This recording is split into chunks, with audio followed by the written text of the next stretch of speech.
Well, good morning. This is Wednesday, March 31st, 2021. We continue this series on sorrow over my sin. This is lesson number 7. And what I want to do this morning in this brief time is once again look at 2 Corinthians chapter 7, verses 9 through 10. And I want to show you the progression here of godly sorrow.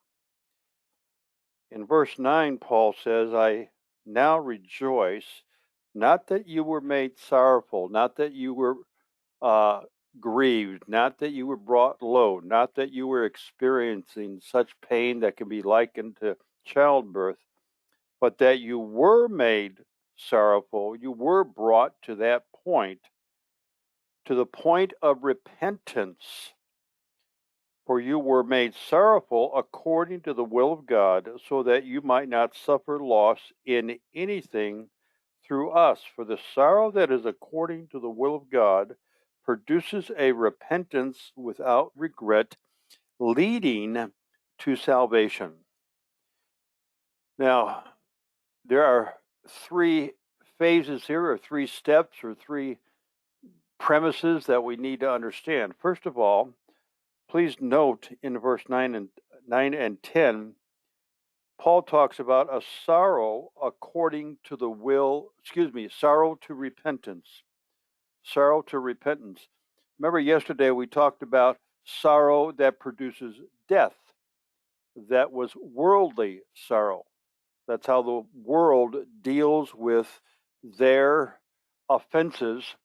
And because they do not deal with it from God's perspective, it produces death, a continual separation in the relationship. But the type of sorrow here that Paul is referring to, that the Corinthians demonstrated, was sorrow to repentance. Now, be reminded that repentance means a change of mind, a change of thinking, which will result in a change of direction. Someone cannot change their thinking biblically according to the will of God without changing the direction. It's like going one way and you do an about face. When we are offending God and others, we are sinning, harmatia. That means to hit miss the mark. It means to miss the mark. Well, when you miss the mark, you're going to hit another mark. And so that's the idea. But repentance changes my thinking about the offense. It changes my thinking about what I have done. And it must produce a change of direction. That would be fruit that will come, fruits of righteousness from the sorrow of repentance. Now you'll notice twice in verse 9 and 10, it says, according to the will of God.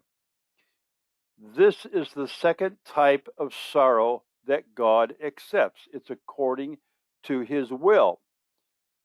His will, his purpose, what he wants to accomplish, what should be accomplished from this sorrow and this repentance, will fulfill his will.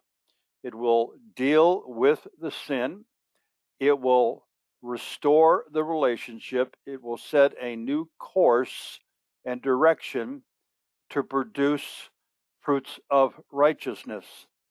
And then notice it leads to salvation. Now, I don't believe this is salvation in the sense of getting saved. Paul is not talking to unbelievers here. So if he was, getting saved or salvation would mean moving from darkness to light, hell to heaven, okay? But he's talking to Christians. That is evident in his greeting to these saints. So the word salvation here, sozo, means rescue. It can be translated rescue or deliverance. So if I have sorrow to repentance and it's according to the will of God, I will be rescued. I will be delivered. But what am I being delivered from? What am I being rescued from? I'm being delivered and rescued from the punishment of God, this disciplinary hand of God. The discipline of God will cease when a person repents according to the will of God. God is not like a human father who is abusive and continually punishes. God does punish, God does discipline for our sin. But once repentance is according to the will of God, I am rescued from that. Now, I did not say that we would be rescued or delivered from the consequences of our sin. That is totally up to God whether He lifts the consequences or He keeps them in place for a purpose of training in our life. So here is the biblical progression that Paul is rejoicing about, that he is seeing in these Christians. And likewise for us, when we are working with people and we see this progression here, we should not stand in the corner with our arms crossed wondering, okay, I wonder when the shoe is going to drop. Paul rejoices. Now remember, this church has given Paul a tremendously hard and difficult time. They have accused him. They have gone after his character and his ministry and the way he dressed and the way he looked and the way he spoke. Paul says, I rejoice. I rejoice that you were brought so low that, like the prodigal, you came to your senses and you did it according to the will of God. You didn't justify, you didn't excuse, and that this type of repentance according to the will of God leads to salvation, leads to being delivered and rescued from the punishment of God. I think this can be substantiated repeatedly through the Psalms. And if you take a look at the book of Judges that we've been going through on Sunday night, I believe you see the pattern there as well. Here's a comparison between the two sorrows. Sorrow of the world, okay, we have the offense or we have the sin. The sorrow of the world, according to this passage, is death, continued separation. But godly sorrow, sorrow according to the will of God, produces or leads to salvation. What a stark contrast. And we often wonder about people who claim to be Christians, and yet we don't see the godly sorrow, and we see them in the revolving door of committing the same sin. So this is a wonderful encouragement in the scriptures that the Spirit of God prompted Paul to write. Even though he was hesitant to do it, he followed his moral and spiritual obligation to reach out to these brothers and sisters saying, time out here, we've got to deal with some things.